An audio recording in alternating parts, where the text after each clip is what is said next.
안녕하세요. 자, 이제 새로운 과정이 또 시작됐네요. 자, 5, 6월 달에 우리 이제 2시간 당 커리큘럼이 원래 예상 문제 적용 수업이에요, 이제. 처음에는 기출 적용이었고, 예상 적용이었고, 다음 순환 7, 8월 때는 기출 문제와 예상 문제를 같이 푸는데, 제가 생각하기에는 기출 문제를 다 완성이 안 됐어요, 우리가. 기출 문제를 다 풀지 않고 예상 문제 넘어가기보다는 기출 문제를 다 정리하고 그리고 다음 순환의 예상 문제를 풀어내는 게 더 좋을 것 같아서 내용 커리큘럼은 예상 문제 적용이지만 우리는 수업은 기출 문제 다시 더 점검해 나가고 전에 안 풀었던 거 다 풀어보고 정리하자는 걸로 이해해 주시면 될 것 같고, 자, 5, 6월 달의 학습 목표는 이제 중요 개념을 중심으로 이론 정리를 수업을 진행할 거고, 자, 그렇다고 해서 우리가 3, 4월 달에는 좀 바쁘게 내용 공부를 좀 많이 했어요. 3, 4월 달처럼 이론을 이렇게 자세히 풀어서 설명하진 않고 가장 중요하고 핵심이 되는 것만 간략히 빠르게 이론 정리를 할 거고,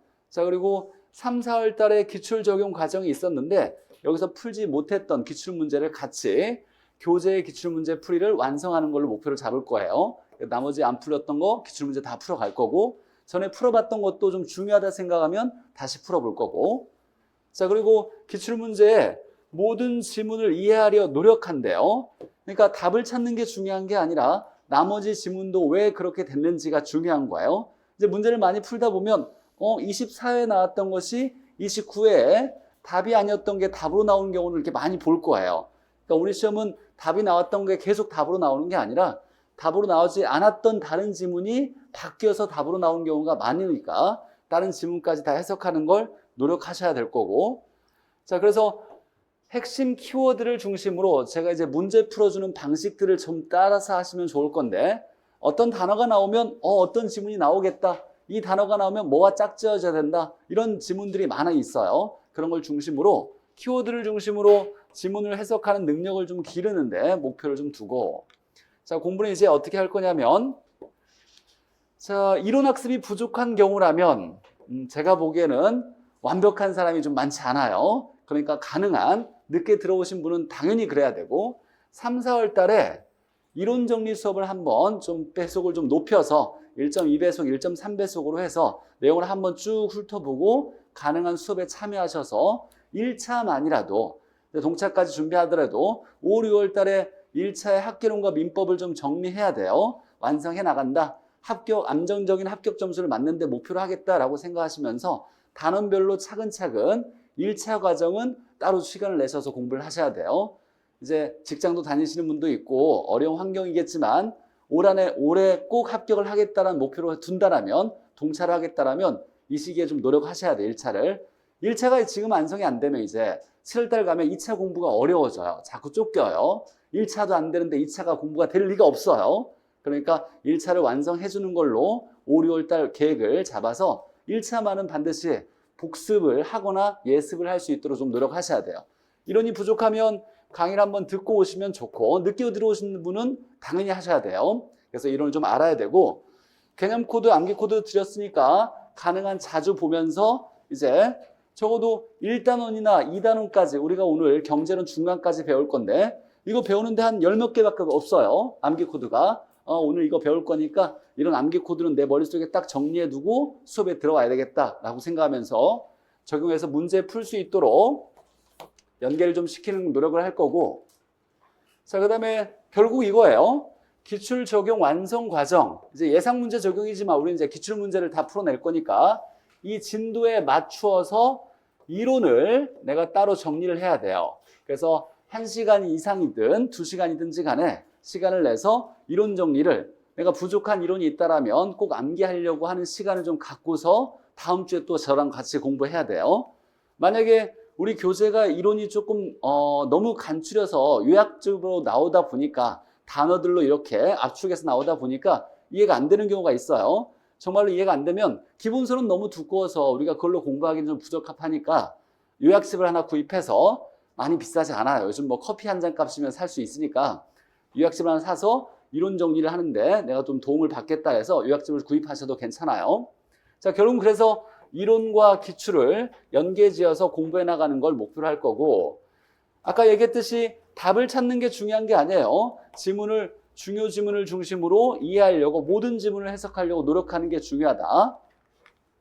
자, 기출문제는 2회도 이상이에요. 이상. 2번이 아니라 최소 2번 이상을 목표로 봐야 돼요. 기출문제는. 그리고 우리 교재는 모든 기출문제도 아니고 중요한 기출문제 중에 또 간추려서 보통 기출문제는 한 400문제가 나오는데 보통 기출문제 집에는 우리 문제는 300문제 내외로 나왔으니까 100문제를 또 간추렸어요. 그러니까 우리 교재에 있는 기출문제를 완벽히 다 내 걸로 만들려고 노력하셔야 돼요. 자, 그럴 때 첫 번째 공부할 때는 다시 봐야 될 문제를 체크를 해 놓는 것도 중요해요. 나중에는 빠르게 이걸 한번 쑥 훑어볼 수 있어야 되니까 꼭 다시 봐야 되는 문제, 다시 봐야 되는 지문 체크해 놓고 나중에 이제 두 번째 공부할 때는 시간이 있으면 다 처음부터까지 보면 좋겠지만 시간이 없으면 체크된 것만 중심으로 빠르게 다시 실수하지 않도록 매번 모의고사 볼 때마다 확인하는 과정이 좀 필요해요. 그래서 체크를 해놓고 체크한 걸 중심으로 여러 번 보는 걸 목표로 한다. 자, 제 밴드가 있어요. 밴드 활용하면 매일 기출문제 2문제씩 제가 밴드에 올려주니까 아침에 일어나서 화장실이나 뭐 잠깐 틈이 나면 보고서 2문제 딱 보고서 전에 풀어봤던 문제일 거니까 이렇게 답이 나왔지, 맞아, 이 문제 있었지 라고 하면서 확인하는 과정을 거치면 도움이 많이 될 거야. 공부는 어찌 됐거나 반복이고 리듬을 타야 돼요. 꾸준하게 하는 게 중요하지 하루 몰아쳐서 한다고 해서 크게 달라지진 않아요. 그래서 자주자주 보면 좋고 평가단이라는 게 있어요. 메가랜드에. 평가단에 가입이 안 돼 있다라면 밴드에 들어오면 평가단 10문제를 매주 올려드리니까 그걸 활용하셔도 문제 푸는데 도움이 될 거예요. 자, 그러면 내용 보죠. 자, 1주차 내용을 보니까 오늘 총론, 경제론 조금 나갈 건데 자, 첫 번째 부동산 학에 대한 내용이 나와요. 부동산 학은 뭐냐라고 했을 때 부동산 활동을 능률화시키거나 부동산 현상에 문제가 있다면 이걸 해결하려고 노력하는 걸 부동산 학이라고 하는데 부동산 학은 종합적인 학문이고 법률, 경제, 기술을 합쳤다가 종합이에요. 이론만 연구하지 않고 실무에 응용도 하더라. 응용과학이고 사람 사는 관계에 있어서의 과학이니까 사회과학이라고도 해요. 경험과 규범과 객관적 좋은 얘기는 다 할 수 있는데 이거 외워야죠. 추자연 기초순수는 부동산학과 관련이 없다. 철학, 심리학 같은 추상적 학문은 아니에요. 우주의 원리와 지구의 원리를 탐구하는 자연과학도 아니에요. 이론만 연구하는 기초과학, 순수과학이라고도 할 수가 없어요. 그래서 부동산학은 추자형 기초순수와는 어울리지 않는다. 암기해놔야 되고 자, 부동산학을 접근할 때 종합식 접근이다라면 종합이라는 건 여러 학문을 종합했다라는 얘기예요. 대표적으로 법률, 경제, 기술을 합했다라는 거죠. 꼭 세 개만 합치는 걸 의미하는 건 아니에요. 세 개 말고도 다른 것들이 있다라면 여러 학문을 다 합치는 걸 종합적이라 그래요. 반드시 꼭 세 개만 얘기하는 건 아니에요. 자, 이걸 복합 개념으로 복합이다, 종합이다 나오면 법률, 경제, 기술 등 여러 학문을 합쳤다. 그러면서 부동산학을 접근하는 것을 종합식이라 하고 의사결정식 접근이라고 한다면 우리 부동산학개론에서 가장 중요한 의사결정은 투자결정이 있고 금융결정이 있고 개발결정 등이 있는데 가장 중요한 건 투자결정이에요. 투자를 할지 말지 결정하는 거. 그럼 투자를 할 때는 뭘 기대하고 투자한다? 수익을 기대하는 거죠. 장래 수익을 기대하고 투자 결정하는 거예요. 그러니까 의사결정은 투자 결정이니까 투자 결정이 가장 중요하니까 의사결정식 접근은 돈 벌려고 수익을 벌 수 있을 때 내가 투자를 한다라는 개념으로 돈을 잘 벌려고 수익을 창출하려고 이윤을 극대화하려고 부를 극대화하려고 부동산학을 접근해 가는 걸 이걸 의사결정식 접근이라 그래요. 인간은 합리적 존재이며 라는 건 손해보지 않으려는 존재로서 이윤의 극대화를 위해 행동한다는 가정을 통해서 부동산학을 의사결정, 투자결정을 위해서 연구해 나가겠다. 이걸 의사결정식 접근이라 그래요. 그러니까 결론은 돈을 많이 벌어들이기 위해서 부동산학을 연구하겠다라는 느낌이 나오면 이건 의사결정식 접근인 거예요. 자, 시험 문제에 많이 나오는 게 얘니까. 자, 이 표에서 투자형 기초순수는 부동산학과 관련 없다. 암기해야 되고 의사결정식은 돈 많이 벌려고 이윤의 극대화, 부의 극대화를 위해서 부동산학을 접근한다. 자, 부동산 활동의 일반 원칙에 가장 중요한 건 첫 번째, 능률성의 원칙이에요. 이 능률성은 잘하자라는 거예요. 잘하자. 들인 노력에 비해서 최대의 결과를 얻어내자. 잘하자라는 건데 최우선 원칙은 능률성 원칙이에요. 잘하자. 그러니까 안전성의 원칙, 경제성의 원칙, 공정성의 원칙 등등이 있는데 여러 원칙 중에 가장 우선시되는 건 능률성의 원칙, 잘하자예요. 최선의 결과를 도출하자. 자, 그러면 부동산을 소유하고 있을 때 잘하자라는 뜻은 뭐냐? 소유를 잘하자. 이걸 내 땅이라고 마음대로 놀리거나 방치하지 말고 가장 좋은 이용을 해야 돼라고 얘기하는 거예요. 그러니까 소유할 때는 가장 좋은 이용을 해야 된다. 최유효 이용을 지도 이념으로 삼고 거래할 때는 질서 있게 해야지. 거래 질서 확립을 5% 해요. 짝짓기를 잘해야 되고 이 소유 활동의 최유효 이용 원칙은 이 느낌을 봤을 때 소유를 최유효 이용하자. 잘하자는 얘기예요. 잘하자는 원칙은 능률성의 원칙이에요. 그냥 단어의 뜻도 생각 없이 그냥 무조건 외우려고 하면 안 돼요. 그냥 이해만 하면 자연스럽게 풀려지는 거니까. 안전성은 안전하게 부동산 활동하자. 사기당하지 말고 이런 얘기고, 경제성은 수익을 많이 내는 쪽으로 부동산 활동을 하자. 공정성은 공정하게 나눠질 수 있도록 하자라는 얘기인데 나머지는 다 상식적으로 풀이가 가능해요. 기억해야 될 거. 능률성 원칙은 잘하자. 소유는 어떻게 잘하자? 최유효 이용하는 것이 잘하는 거다. 문제에서 능률성의 원칙에서 거래 활동의 최유효 이용을 지도 이념으로 삼는다. 이렇게 나오면 틀리죠. 소유를 최유효 이용하는 거예요. 자, 부동산 활동의 속성 여러 가지가 있어요. 자, 그 중에 가장 중요한 건 세 가지는 기억해놔야 되는데 우리 부동산 학이나 부동산 활동은 이론만 연구하는 것이 아니라 이론과 실무를 응용도 해요. 이렇게 응용을 하는데 자, 이론을 정립할 때는 과학성이 중요시 되고 실무할 때는 기술이 좋아야 돼. 기술을 테크닉이라 그래요. 그래서 기술이 있어야 된다. 실무는 기술이 중요하고 이론은 과학적으로 논리적으로 정립해야 된다라고 얘기하는 거예요. 서로 연결이 잘 돼야 돼요. 이론은 과학성, 실무는 기술성. 윤리적으로 행동해야 돼요. 자, 예전에 우리 시험에서 이게 나왔어요. 자, 고용윤리는 사장과 직원과의 윤리예요. 고용된 사람과의 윤리. 자, 이걸 뭐라고 하냐면 고용자, 사장과 고용된 사람을 내부 조직이라 그래요. 그래서 내부 조직에서 윤리적으로 행동해야 되는 것은 고용윤리를 얘기하는 거예요.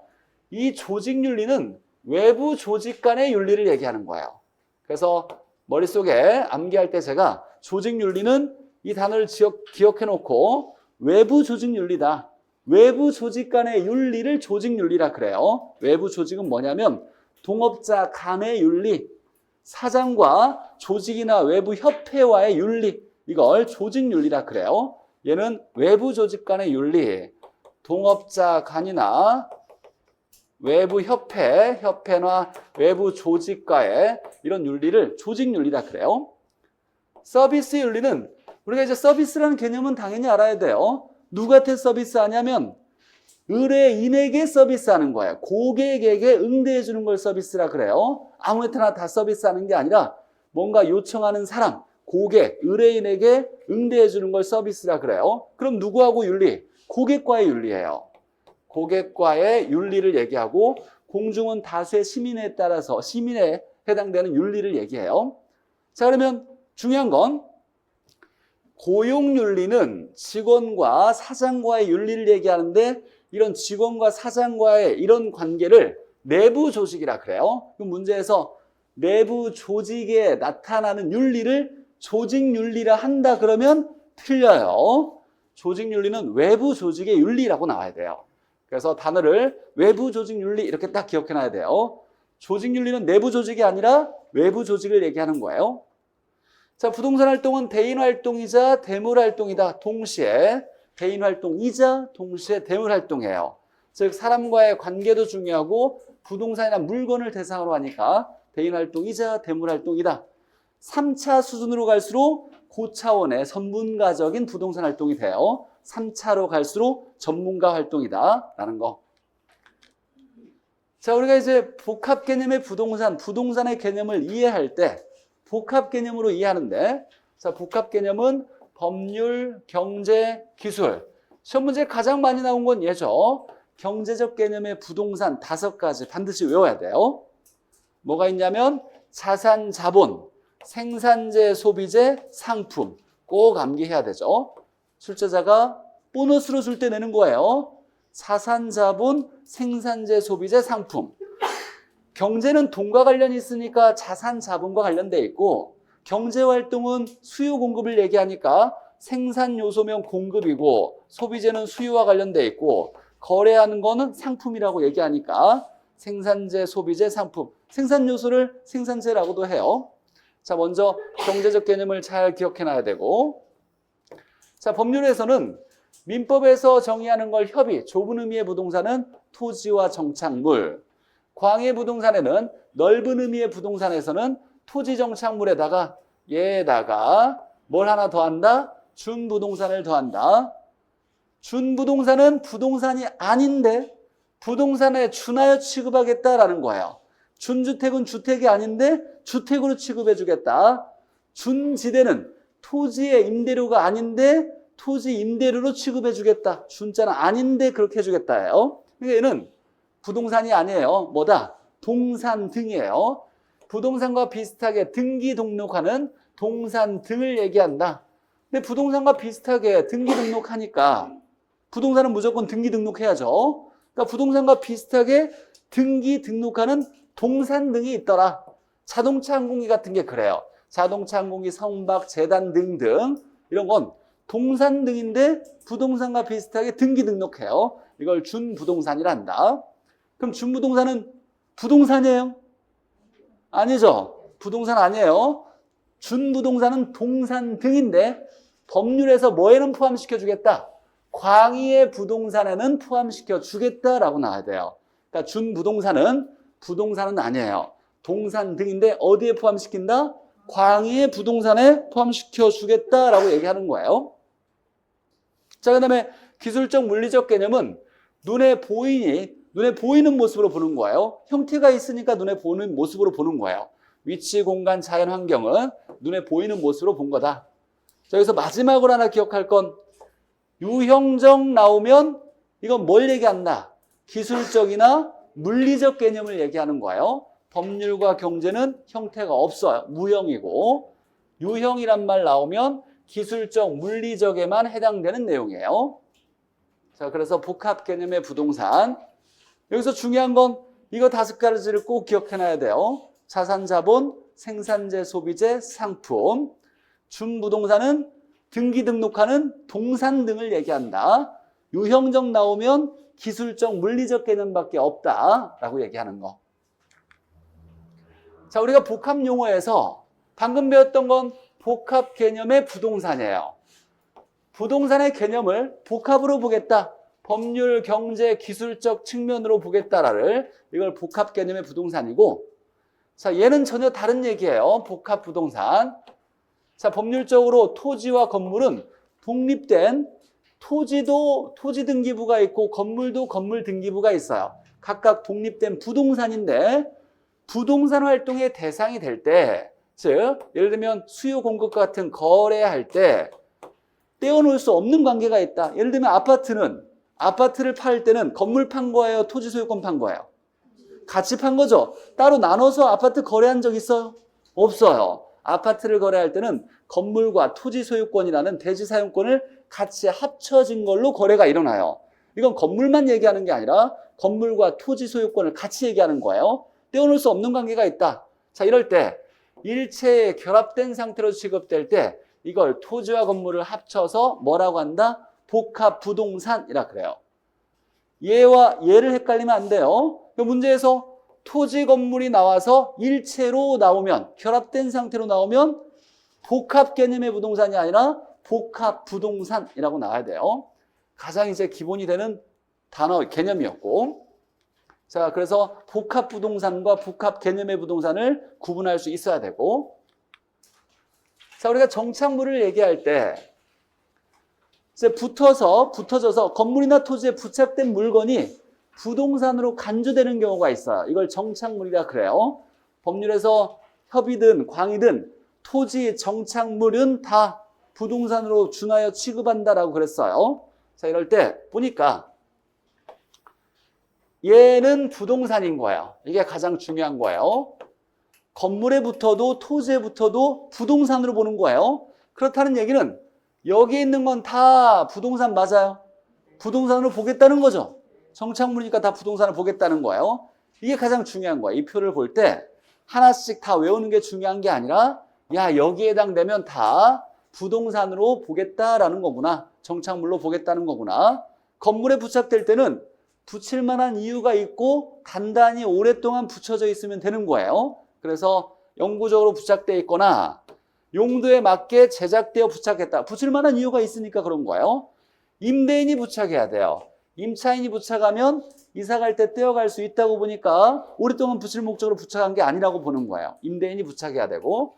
자, 분리시 나오면 자, 분리시 이유 있게 붙였다라면 떼어낼 때 문제가 일으켜야 돼요.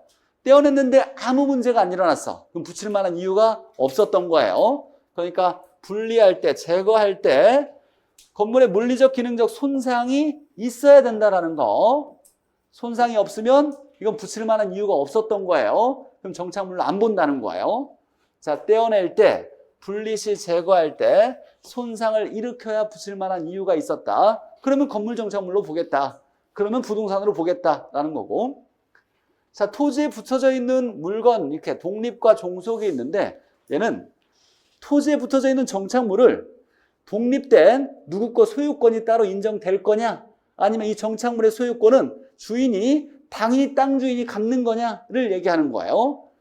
자, 독립 정착물은 정착물의 주인이 별도로 있어요. 따로 법으로 야, 이 정착물은 누구 거야 라고 얘기해 주는 정착물.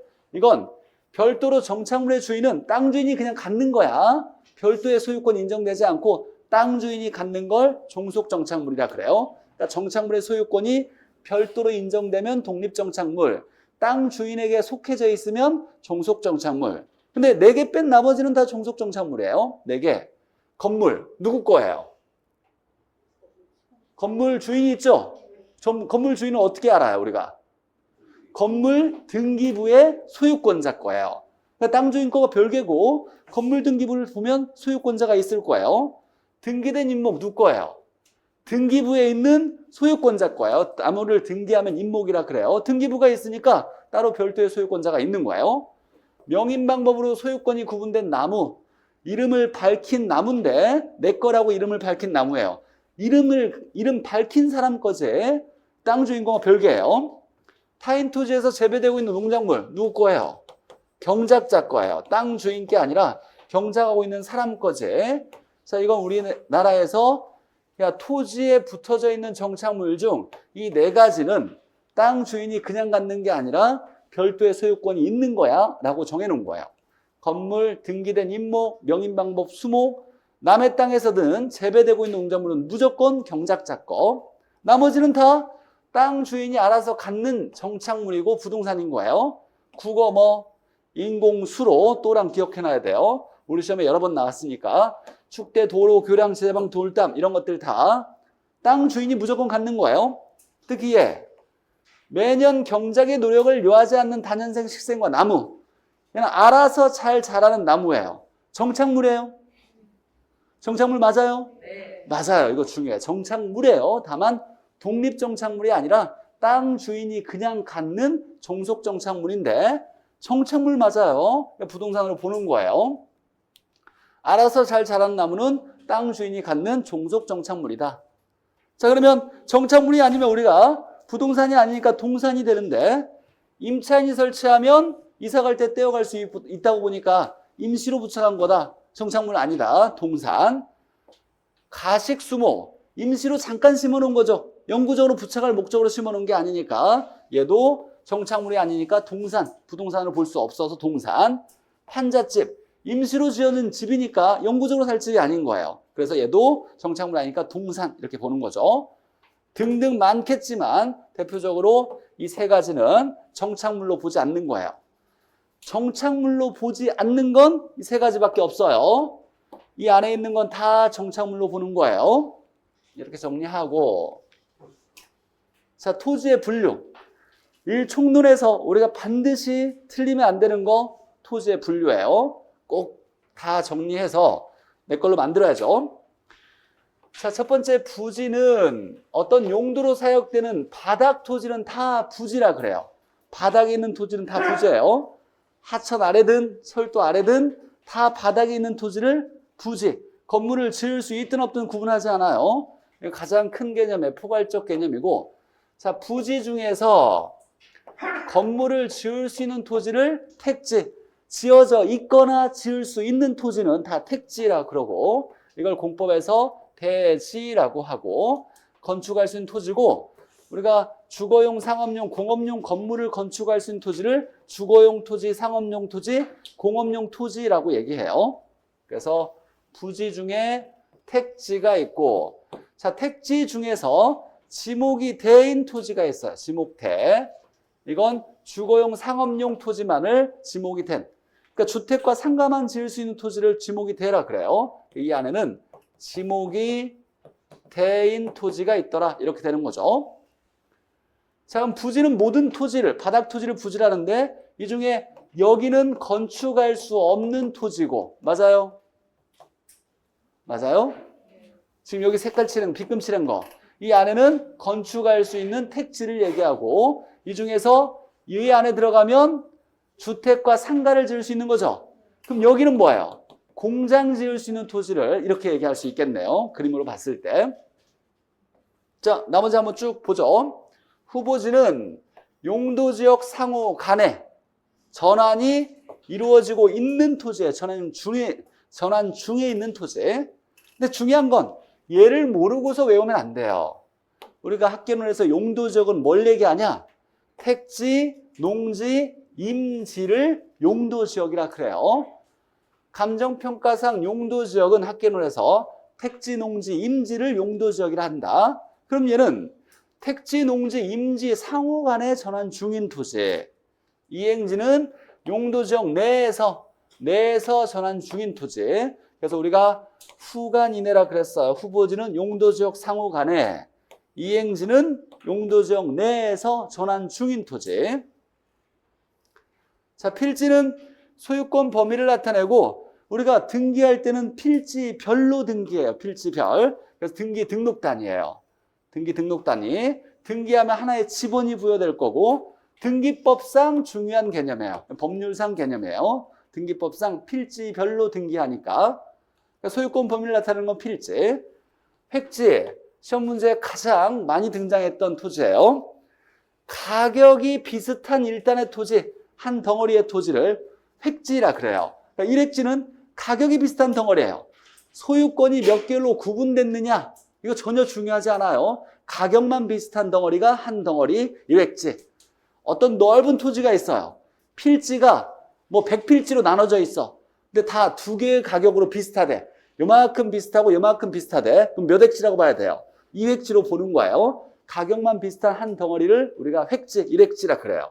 얘는 우리가 토지를 감정평가할 때 가격을 평가하는 거니까, 가격을 평가할 때 가격이 비슷한 획지별로 감정평가를 해요. 감정평가상 중요한 개념이고. 자, 낮이는 깨끗한 토지, 건물 정착물 없고, 사법상의 제한이 없어야지. 공법상의 제한은 있어요, 없어요? 공법상의 제한은 당연히 있어요. 공법상의 제한이 없는 토지는 없어요. 자, 건부지는 건물이 있는 토지인데, 자, 낮이와 건부지 중에 가격은 누가 높다? 낮이가 높아요. 건부지의 가치가 감해졌다? 건부감가라 그래요. 그래서 가격이 낮이가 건부지보다 높은 것을 뭐라고 한다? 건부감가라고 한다. 일반적으로는 건부감가인데 예외적으로 건부지가 더 비싼 경우가 있어요. 언제? 건부지가 더 비싼 데는 규제가 강화된 지역, 개발 제한구역이나 보상지역 같은 경우는 건물이 있는 토지가 더 비싸게 거래될 수도 있어요. 그러니까 규제가 강화된 지역에서는 예외적으로 건부지가 더 비싸진 예외적으로 건부 증가가 나타날 수 있는데, 중요한 건 규제가 어떤 지역? 강화된 지역이에요. 규제가 강화된 지역에서는 예외적으로 건부 증가가 나타날 수도 있다. 일반적으로는 건부지가 더 싼 건부 감가. 자, 법지는 법으로만 소유권이 인정되는 토지를 법지. 법지 딱 나오면 법으로만 인정된다. 법으로 소유권이 인정된다는 건 등기부가 있다라는 거예요. 등기부가 있는데 활용실익은 거의 없어요. 매우 경사가 이렇게 급한 토지, 이런 토지를 법지라 그래요. 등기부는 있는데 활용 가치는 거의 없죠. 반대로, 자, 법지와 반대로인데 빈지는 해변 토지로 법적으로 소유권은 인정이 안 돼요. 등기부는 없어요. 근데 해변 토지에 돈을 벌 수 있는 매우 큰 중요한 돈을 많이 벌 수 있는 토지니까 활용실익이 큰 토지를 빈지, 바닷가, 해변 토지라 그래요. 중요한 건 이 빈지는 만조 수유선부터 지적공부 시작될 때까지예요. 그러니까 평소에는 물이 찼어요, 안 찼어요? 물 찼다, 안 찼다? 이렇게 보면 물은 요만큼 조금 들어오면 간조, 가장 많이 들어오면 만조라 그래요. 여기서부터 여기서까지 지적장부가 여기서도 몇 번째 누구 거 이렇게 나왔어요. 그럼 요만큼 땅은 등기부가 없는 거예요. 그러니까 누구 땅이라고 얘기할 수가 없는데 활용 가치가 많은 거죠. 이걸 우리가 뭐라고 한다? 빈지라고 해요. 그럼 얘는 물이 찼어요, 안 찼어요? 물은 요만큼까지 들어오는 거예요, 최대. 물이 안 찼어요. 물에 잠긴 토지가 아니에요. 우리 학교에서 물에 잠긴 토지는 딱 하나밖에 없어요. 뭐? 포락지. 자, 어찌됐거나 법지와 빈지 반대고, 남의 땅에 둘러싸여서 도로하고 접하고 있지 않은 토지는 맹지.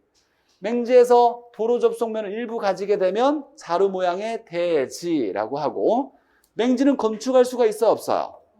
없어요. 건축할 수 없어서 가치가 낮은데 자루 모양의 대지가 되면 건물 지을 수 있게 됐네요. 이제 도로 접속면을 가지게 됐으니까 가치가 높아지겠네요.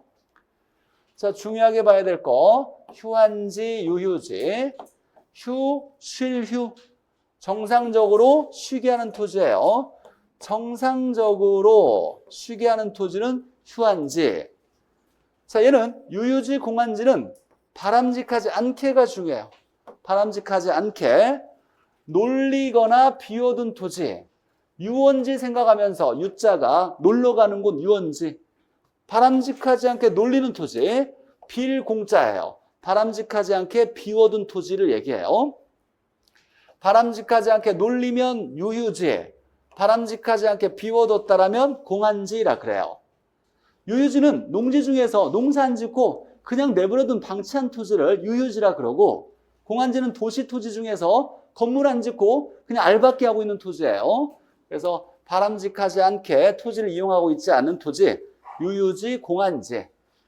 지력 회복을 위해서 정상적으로 쉬게 하는 토지, 휴니까 휴한지 꼭 기억해 놔야 되고, 올해 새로운 게 나온다면 얘가 답이 나올 수 있어요.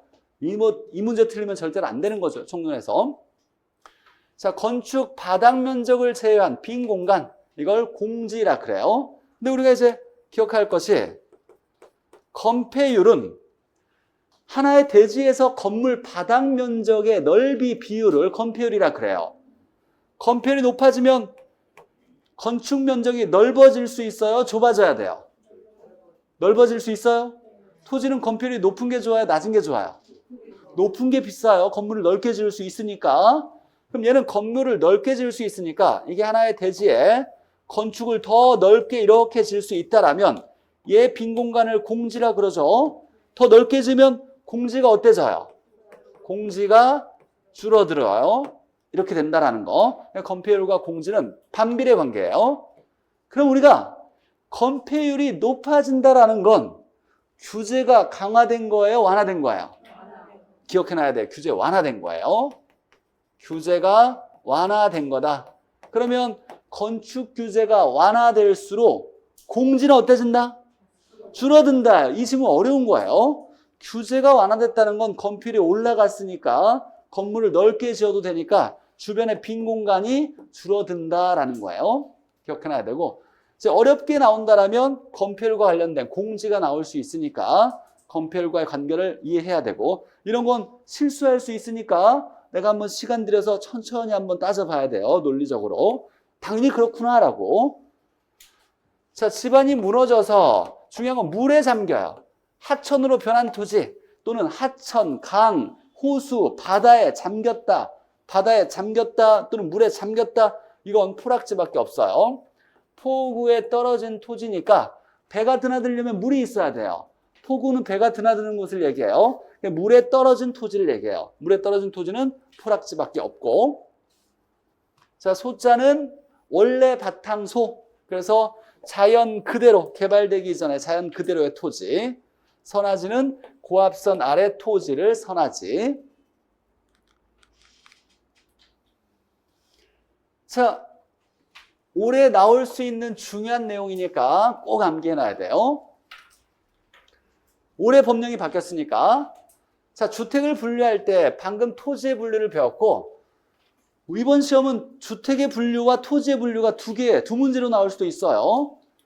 자, 공동은 아파트 연립 다세대 기숙사. 우리가 주택법에서는 얘가 하나 빠져요. 지금 건축법에서 얘기하는 거고, 다가구 다중 단독 공간은 이건 단독주택을 얘기하고, 주택법에서는 공간이 빠져요. 근데 학기론에서는 뭐 주택법이다 건축법이다 이거 전혀 중요하지 않아요. 굳이 외우지 않아도 되고, 중요한 건 아파트가 공동인 건 안다. 단독주택이 단독인 건 알겠는데 얘가 이게 공동인지 단독인지는 구분해야 돼요. 그래서 연세 이렇게 기억해 놓고 가중 이렇게 암기해놔야 돼요. 두 개는 공동, 두 개는 단독이에요.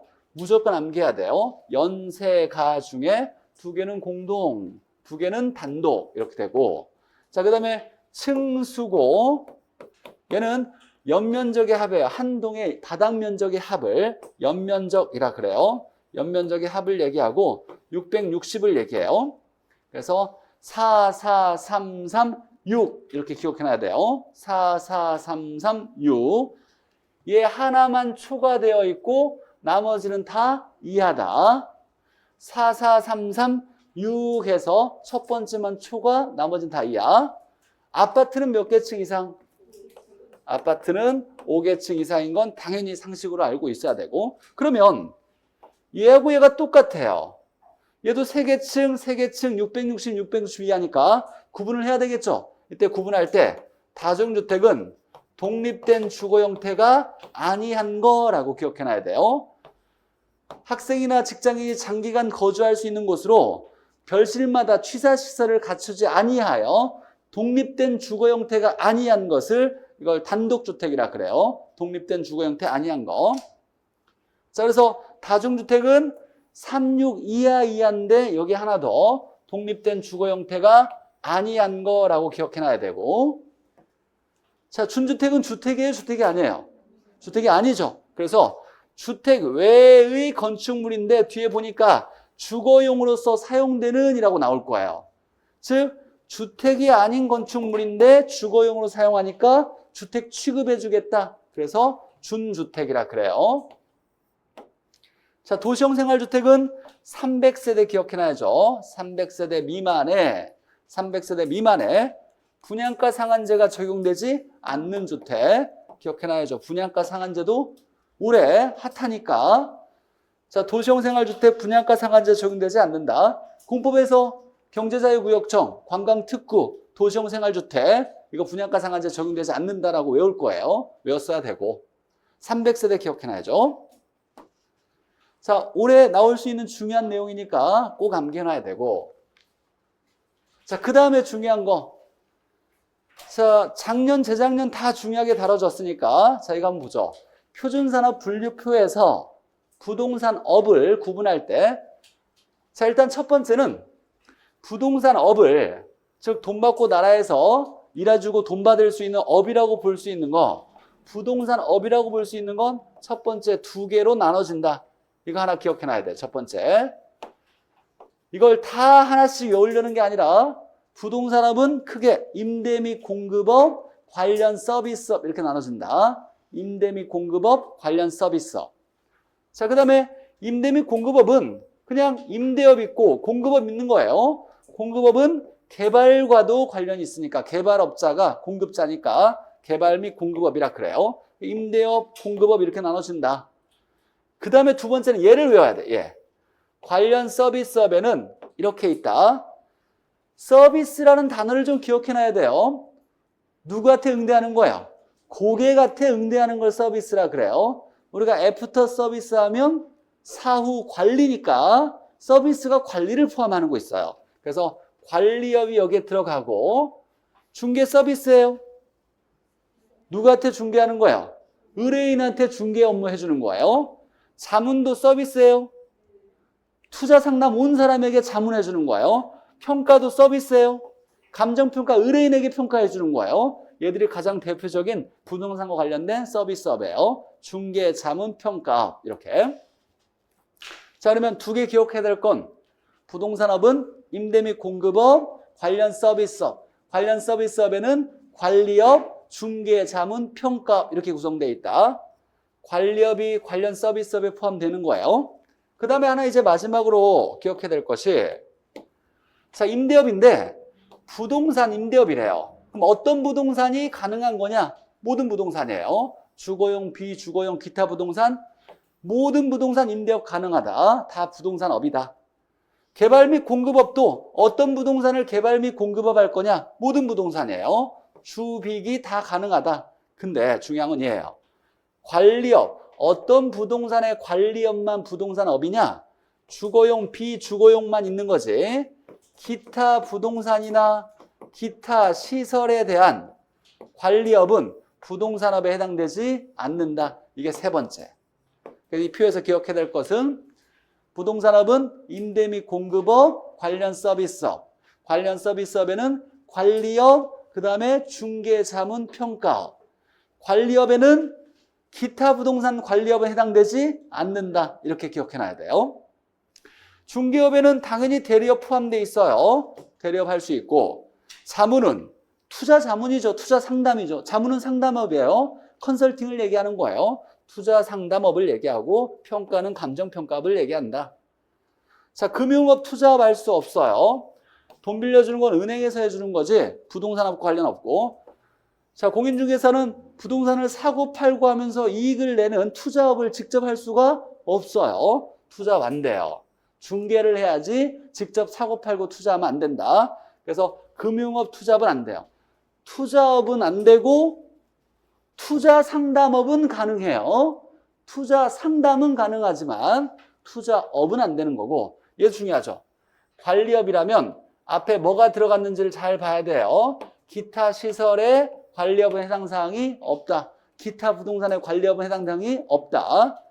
주거용, 비주거용 부동산의 관리업만 해당한다. 라는 거죠. 자, 표 기억해놔야 돼요. 임대 및 공급업, 관련 서비스업, 관련 서비스업의 관리업, 중개, 자문, 평가.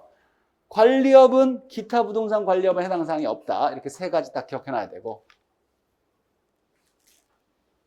자, 그냥 쭉 가죠. 일단은 끝내버리죠.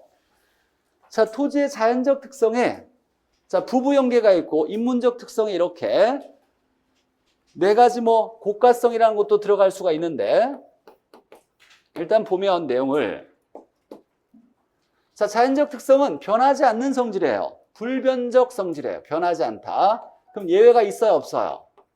예외가 없어요, 절대로. 움직이는 토지 없어요. 만들 수 있는 토지 없고 없어지는 토지 없고 같은 토지도 없어요. 예외 없어요.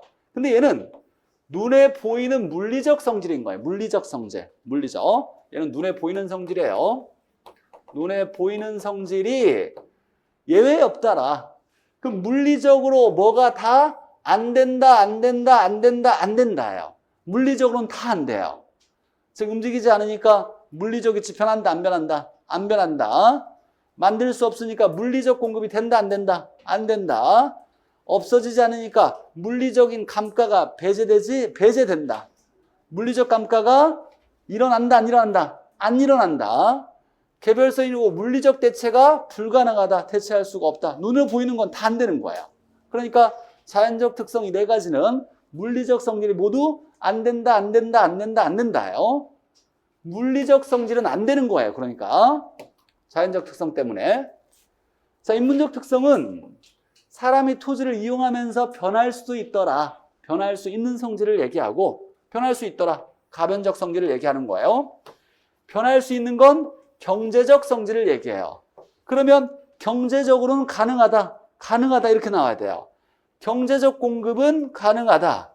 경제적 위치는 변할 수 있다. 이렇게 보는 거예요. 경제적으로는 변할 수 있는 거예요. 머릿속에 물리적 무슨 성질은 안 된다고, 경제적이나 용도적 성질은 가능하다. 변할 수 있다. 이렇게 보는 거예요.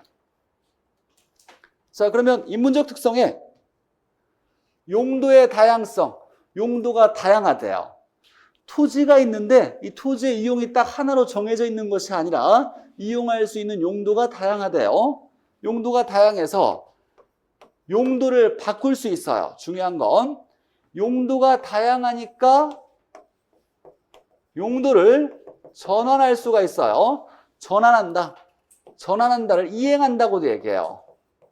또는 우리가 후보지 또는 이행지라는 건 용도를 바꾸는 걸 얘기하죠. 용도를 바꿀 수 있는 건 토지의 용도가 하나로 딱 정해져 있는 게 아니라 여러 용도가 있으니까, 용도가 다양하니까 용도를 바꿔서 쓰지 못했던 토지를 쓸 수 있게 바꿨다는 걸 경제적 공급, 용도적 공급을 늘렸다 이렇게 얘기하는 거예요. 용도가 다양하니까 용도를 바꿔서 쓸 수 있는 토지양을 늘렸다. 그러니까 매립지, 간척지 같은 거, 산지, 개간은 없는 땅을 만들어낸 게 아니라 원래 물 아래 땅이 있었죠. 있었는데 이용하지 못하는 용도였어요. 근데 물을 막아서 이용할 수 있게 용도를 바꾼 거예요. 그러니까 용도 전환을 통해서 쓸 수 있는 땅을 늘린 예, 경제적 공급의 예가 해당되는 거예요. 자, 그 다음에 위치가 변할 수 있다. 이 위치는 경제적 위치를 얘기하는 거예요. 주변에 따라서 경제적 가치가 커지거나 낮아질 수 있더라. 이걸 경제적 위치가 변할 수 있다. 자, 그리고 하나 기억할 거. 제가 지금 전에는 안 가르쳐줬는데 5, 6월 달에 하나 더 기억해라. 이런 건 중요하니까 그런 거예요. 추가된 건. 작년 감정평가사 시험에 답으로 나왔던 지문인데 병합 분할 가능성. 토지를 합치거나 나눌 수 있는 거예요. 그러면 만약에 이렇게 보죠. 큰 토지가 있어요. 그럼 이 토지에 어울리는 용도는 크게 이용하는 용도가 있겠죠. 하나 크게 이용할 수 있는 용도가 있겠는데 이걸 막 쪼개요. 이렇게 쪼개면 다양한 용도로 또 이용될 수 있겠죠. 이 토지를 다양하게 이용할 수 있는 용도로 바꿀 수 있을 거예요. 그러면 합치거나 쪼갤 수 있다는 건 용도를 좀 더 다양하게 바꿔주는 역할을 해요. 이거 뭐라고 하냐면 용도의 다양성을 지원한다 그래요. 용도의 다양성을 지원한다. 무슨 문제였냐면 작년에 이렇게 나왔어요. 감정평가사의 부동산 학개론 시험에서 토지의 용도를 전환하거나 이행할 수 있게 되는 근거는 병합 분할 가능성이다. 맞아요? 다시 한번. 토지의 용도를 전환하거나 이행할 수 있게 되는 근거는 병합 분할 가능성이다. 맞아요? 틀려요? 맞아요? 맞아요? 아니라니까. 용도를 전환할 수 있는 건 뭐 때문이에요? 용도가 다양하니까 얘는 용도의 다양성을 도와준다라고 나와야 돼요. 그러니까 병합 분할 가능성은 용도 다양성을 지원해준다. 용도가 다양할 수 있게 해준다. 용도가 다양하니까 이거 용도를 전환할 수 있다라 이렇게 나와야 돼요. 그러면 용도 전환할 수 있는 근거는 누가 제시해 주는 거예요? 용도의 다양성인 거예요. 병합 분할 가능성, 용도의 다양성을 도와주는 역할인 거예요. 얘가 아니라 얘의 직접적인 거는 용도의 다양성인 거예요. 이게 작년에 어렵게 나왔던 문제예요. 이 충론에서 감정평가사 문제에서 많이 틀렸던 문제가 얘예요. 용도의 전환과 용도를 바꿀 수 있는 건 하나로 용도가 정해진 게 아니라 여러 가지가 있으니까 바꿀 수 있더라. 용도의 다양성 때문이고 얘는 얘를 도와주는 역할을 한다라는 내용이에요. 자, 그렇게 정리하고 자, 부동산과 관련된 거 한번 가볍게 쭉 한번 정리 한번 해보죠. 움직이지 않더라. 가장 중요한 건 암기 코드. 외부 지역 부인 경합. 우리 감정평가에서 많이 배웠으니까 외부 환경에 영향을 준다, 영향을 받는다, 외부 효과 나오면 얘가 부자가 부동성이에요. 자, 지역 분석에서 사용돼요. 지역 분석. 부동성 비슷한 게 인접성이고 이 경이 경제적 감가, 합이 적합변칙이에요. 경제적 감가, 적합변칙. 이 두 개는 언제나 같이 다녀야 되는데 외부 환경에 어울리지 않아서 같이 떨어지는 거 경제적 감가. 외부 환경과 어울려야 올바른 가치 형성된다. 적합변칙. 외부 환경과의 어울림이고 이걸 분석하는 걸 무슨 분석? 지역 분석이라 그랬어요. 자, 그렇게 연결되고 이 지역이 이 지역일 수도 있어요. 자, 움직이지 않으니까 이 지역과 이 지역의 지역 요인이 다르고 달라요. 수요 공급 현상이 같아요, 달라요? 달라요. 그럼 가치가 같아요, 달라요? 달라요. 지역마다 다 여러 가지 부동산 가치나 현상이 다르게 나타나는 걸 지역화, 국지화, 지역에 국한된 성질이라 그래요. 비슷한 개념이에요. 지역마다 그러면 부동산의 가치가 균질하다, 이질적이다. 이질적이다고 나와야 돼. 균질한 건 아니에요. 그러면 지역마다 부동산에 대한 여러 가지 현상과 관련된 연계성이 크다, 작다. 그래서 학교는 좀 어려워요. 우리가 연계성은 관련성을 얘기해요. 지역마다 관련성이 커요, 작아요? 얘가 5억이라고 얘도 5억이에요? 아니죠? 관련성이 크다, 작다? 작아요. 연계성이 작다라고 나와야 돼요. 지역마다 다 그 지역의 특성들이 정해져 있다 보니까 이 지역과 수요 공급 현상이 비슷한 게 아니에요. 전혀 다르게 나타나요. 연계성이 작은 거예요. 이건 부동성 때문에 움직이지 않으니까. 연계성 작은 거예요. 자, 임장활동의 근거, 현장에 임하는 활동해야 된다. 사람이 직접 가서 부동산 정보 알아야 되는 거죠. 그럼 부동산은 진열이나 전시가 가능해요?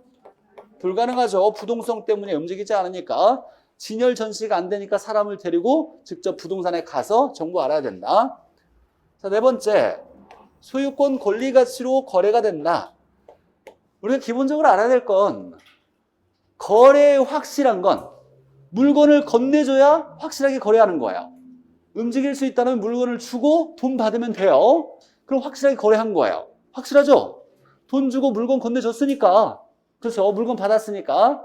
자, 그게 이제 확실한 거래인데 부동산을 거래할 때는 그럴 수가 없더라. 움직이지 않으니까. 물건을 주고 돈 받을 수가 없어요.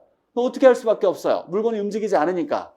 소유권만, 등기부에 있는 소유권만 이렇게 이름 바꿔서 거래한 걸로 하자. 이렇게 할 수밖에 없는 거예요.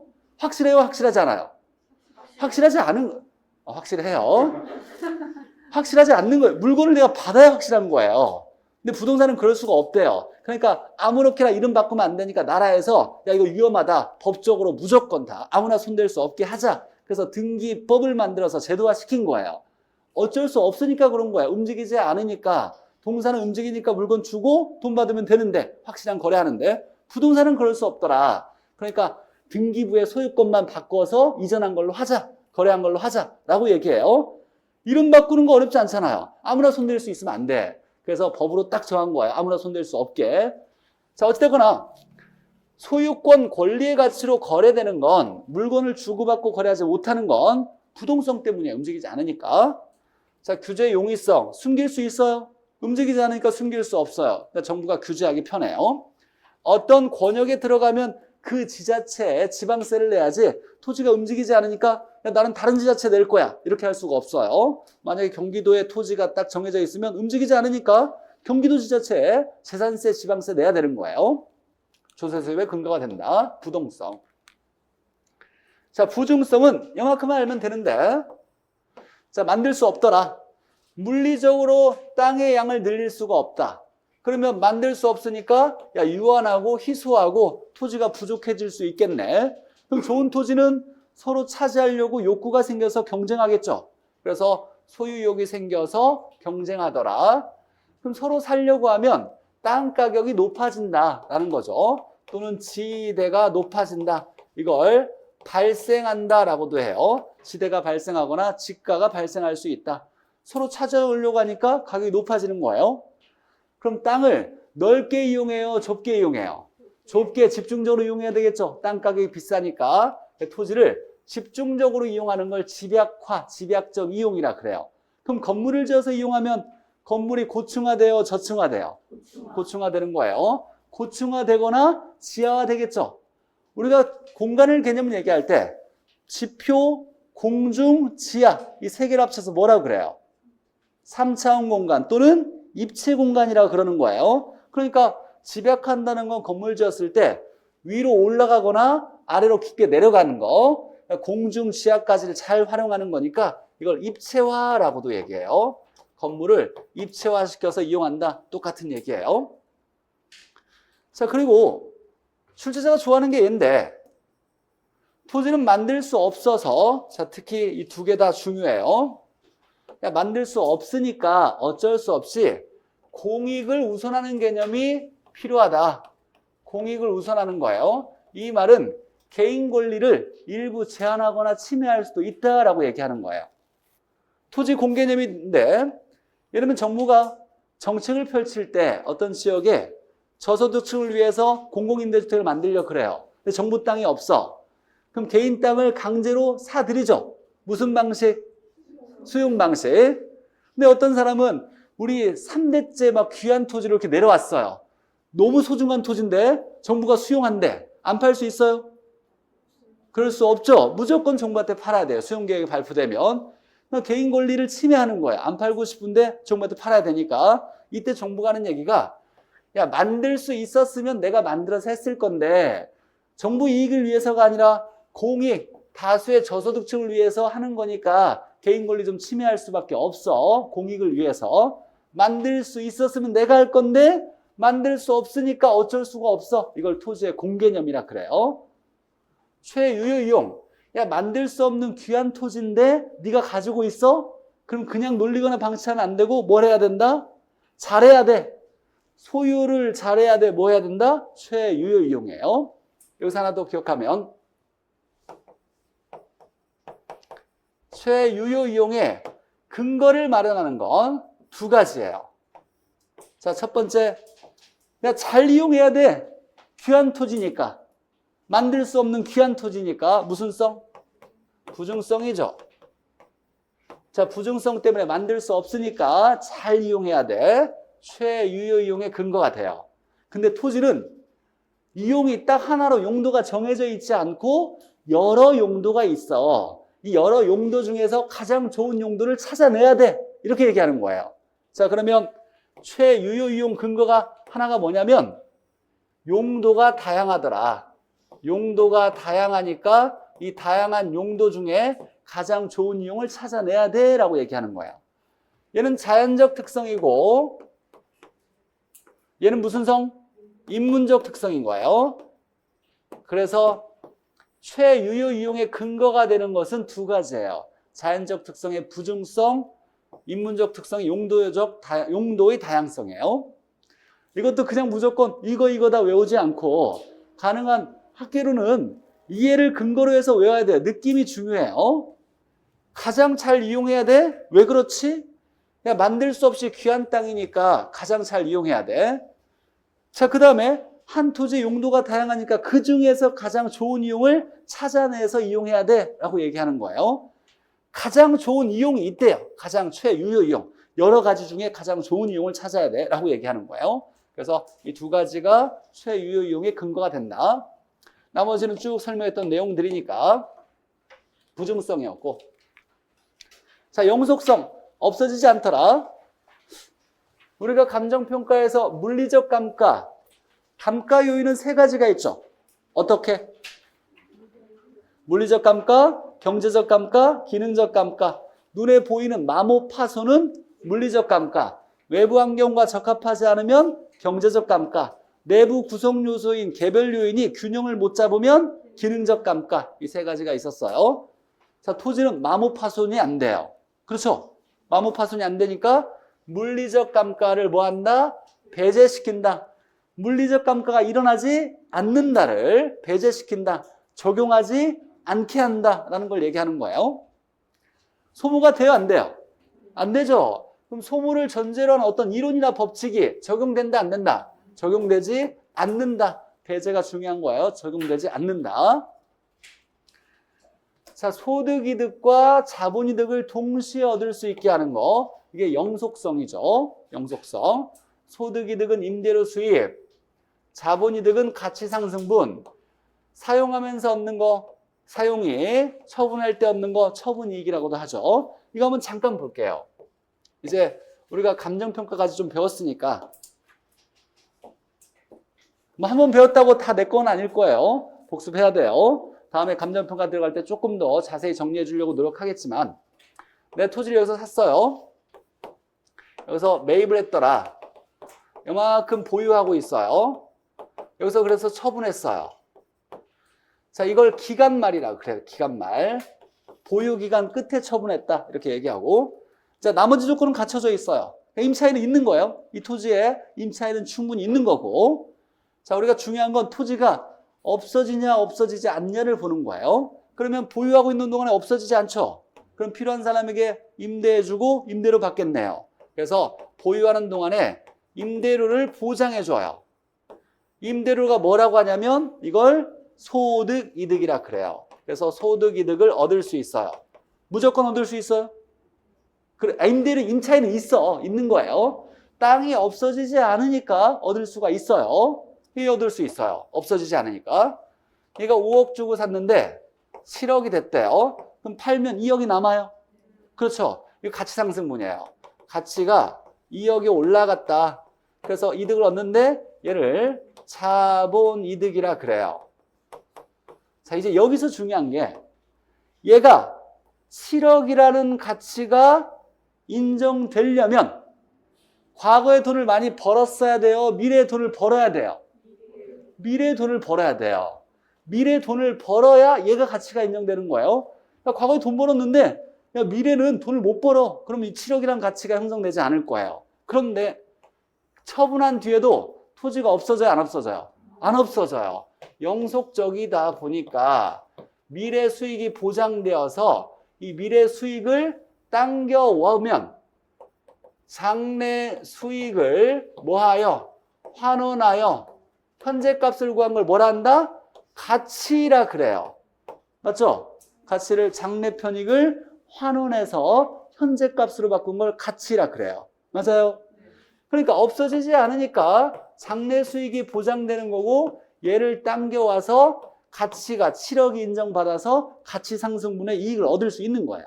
결국 그래서 가지고 있을 때도 없어지지 않고 처분한 뒤에도 없어지지 않으니까 이 두 개의 소득을 언제나 부동산 투자에서 얻을 수 있더라. 영속성과 관련된 거예요. 그래서 두 개 얻을 수 있다. 없어지지 않으니까 장기적 배려해야 되고 임대료 수입을 얘기하니까 소득이득이 임대차 시장을 발달시키고 없어지지 않으니까 쓰던 걸 거래할 수밖에 없어요. 쓰던 걸 자꾸 거래하는 재고시장이 발달된다. 중고시장 쓰던 걸 거래한다. 장래 수익이 보장되죠. 영속성. 우리 감정평가에서 배웠어요. 영속성에 의해서 미래에 없어지지 않으니까 장래 수입이 보장되고 가치의 근거가 되는 거예요. 가치는 뭐? 장래 편익, 장래 수익을 물론 편익은 금전, 비금전 모두 포함하지만 금전이 중요해요. 장래 편익을 당겨온 거니까 장래 수익이 있어야 되고 이게 중요하다 그랬어요. 자, 일단 가격을 정하는 거예요? 임료를 정하는 거예요? 원적 환분, 원가법 가격, 적산법 임료, 수익환원법 가격, 수익분석법 임료였어요. 환원법이니까 뭐? 가격을 정하는데 무슨 수익을? 장래 순수익을 뭐하여? 환원하여 가격을 정하는 걸 수익환원법이라 그랬어요. 엄청나게 중요한 거예요. 장래 수익을 환원해서 가격을 정하는 거 수익환원법. 장래 순수익을 다른 말로 미래 현금 흐름을 이라고 얘기하고 환원을 다른 말로 할인하여라 그랬어요. 정확한 표현은 장래 순수익이나 미래 현금 흐름을 환원하거나 할인하여 가액을 정하는 걸 수익환원법이라고 정의했었어요. 장래 수익이 있어야 돼요.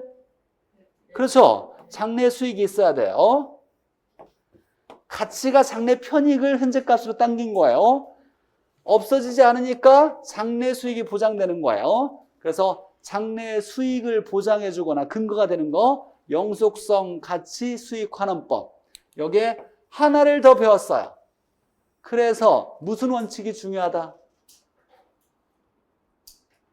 부동산의 가치는 과거에 돈 잘 벌었는지를 조사해내는 게 중요한 게 아니라 미래 돈 벌지를 잘 알아야죠. 뭘 잘해야 돼? 미래를. 예측의 원칙이에요. 장래 수익의 예측이 중요하다. 그래서 관련된 건 예측의 원칙, 가치 수익환원법, 영속성이 다 장래 수익과 밀접한 관련이 있는 개념들이에요. 없어지지 않으니까 가치 보존력이 우수하다.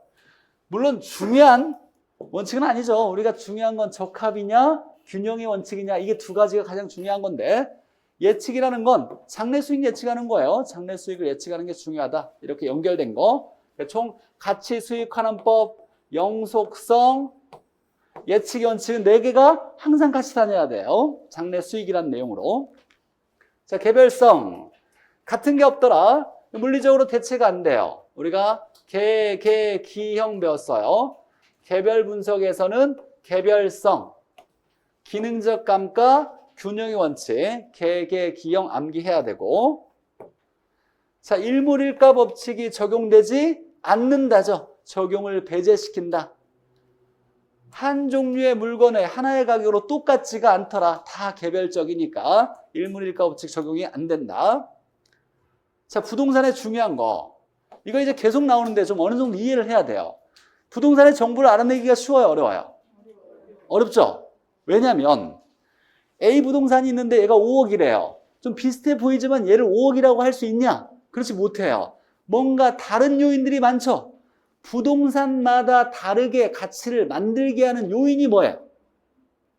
가치 형성 요인 중에 형, 일, 지계, 나라마다 다른 거 일반 요인, 지역마다 다르게 만드는 거 지역 요인, 부동산마다 다르게 만드는 요인을 개별 요인이라 그랬어요. 개별 요인이 무수하게 많아요. 이걸 다 파악하기가 쉽다, 어렵다? 어려워요. 그러니까 부동산은 원래 자체가 개별 요인이 무수히 많기 때문에 이걸 다 파악하기가 매우 어렵다. 정보를 알아내기가 어려워요. 이걸 정부가 숨겨져 있다 그래서 비공개성이라 그래요. 그럼 나라에서 원래 부동산은 정보를 알아내기가 어려우니까 정보를 좀 알 수 있게 뭔가 제도를 만들었겠죠. 어떤 제도가 있었어요? 우리 부동산학개론에서 그래요. 부동산 가격 공시제도예요. 야, 토지나 주택 같은 거, 공동주택 가격 정부가 정해서 일단 얘기해 줄게. 부동산 가격 공시제도예요. 정보 알아내기 어려우니까. 중개사법에서 실거래가 신고제 있어요.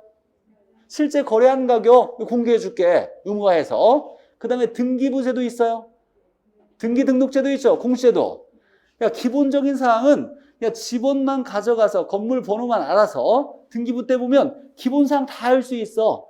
원래 알아내기 어려우니까 나라에서 제도화시켜서 정보를 알려주려고 하는 거예요. 그래서 정보 알려주는 제도가 있더라. 그래서 우리가 정책론에서 정부 지원 정책 나오면 부동산 가격 공시제도, 실거래가 신고제, 그 다음에 공시제도, 등기등록제도 이렇게 찾아내야 돼요.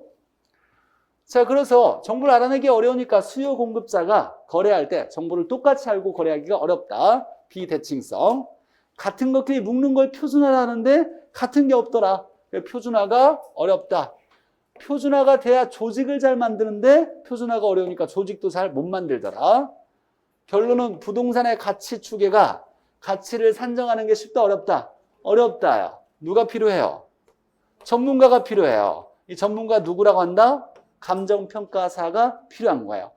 각각 다른 개별 요인들을 전문적으로 판단할 수 있는 전문가, 감정평가사가 필요한 이유, 개별성 때문이에요. 결론은 정보에 대한 얘기가 나오면 이 개별성이다. 개별성 때문에 정보를 알아내기가 어렵다. 여기까지가 1단원이고, 자, 내용 빠르게 한번 정리했는데, 뭐 1단원은 딱 중요한 거, 머릿속에 생각해야 될 거, 뭐가 중요해? 한번 얘기 좀 잠깐 해보고. 일단은 문제가 3문제 정도 나와요. 3문제. 평균적으로 3문제 나왔다 했을 때, 한 문제가 뭐? 토지의 분류. 꼭 맞아야 돼요. 두 번째, 부부연계 파생현상. 부동성, 부중성, 영속성, 개별성의 파생현상. 나머지 한 문제가 이제 복합 개념의 부동산이 나올 거냐, 아니면 주택의 분류가 나올 거냐, 아니면 정착물이 나올 거냐, 이런 내용인 거예요. 그러니까 두 개는 꼭 맞추고, 아까 주택 꼭 기억해놔야죠. 또는 표준산업 분류표가 나올 거냐 이런 거 딱 중요한 것들은 몇 개를 기억해놔야죠. 쉬었다가 이제 우리 기출문제를 푸는데 기출문제를 전에 풀었으니까 다 풀지는 못하고 자 중요한 것들 풀어봤던 거 다시 풀어보기도 하고 안 풀었던 건 다 풀어줄 거예요. 3, 4월 달에 안 풀었던 건 다 풀어주고 중요한 것들만 한번 다시 풀어보도록 할게요. 쉬었다가 보죠.